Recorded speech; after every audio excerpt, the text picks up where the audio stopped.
જન્માષ્ટમીનો તહેવાર નજીક આવી રહ્યો છે ત્યારે જન્માષ્ટમીની તૈયારીઓ જોરશોરથી શરૂ કરી દેવામાં આવી છે ત્યારે સુરત શહેર ગોવિંદા ઉત્સવ સમિતિ દ્વારા કેન્દ્રીય જળશક્તિ મંત્રી સી.આર. પાટીલ સાહેબના અધ્યક્ષસ્થાને નવ અંબાનગર સોશિયો સર્કલ સુરત ખાતે પ્રથમ મીટિંગનું આયોજન કરાયું હતું। આ મીટિંગ શરૂ થતાં પહેલા અમદાવાદ ખાતે થયેલ પ્લેન ક્રેશ દુર્ઘટનામાં મૃત્યુ પામેલ મૃતકો માટે 2 મિનિટનું મૌન રાખી તેઓને શ્રદ્ધાંજલિ અર્પણ કરવામાં આવી હતી। તે પછી સર્વાનુમતે ગોવિંદા કાઢવાની 16 તારીખ નક્કી કરવામાં આવી હતી, જેથી આગામી 16/8/2025 શનિવારના રોજ યોજાનાર મટકી ફોડ કાર્યક્રમના પરમિટ ફોર્મનું વિતરણ કરવામાં આવ્યું હતું।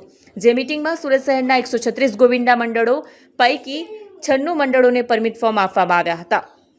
આ મીટિંગમાં 250 જેટલા ગોવિંદા મંડળના પ્રમુખોએ હાજરી આપી હતી તેમજ આ મીટિંગમાં માજી ઉપપ્રમુખ છોટુભાઈ પાટીલ અને કોર્પોરેટર કુણાલભાઈ સેલાર ઉપસ્થિત થયા હતા।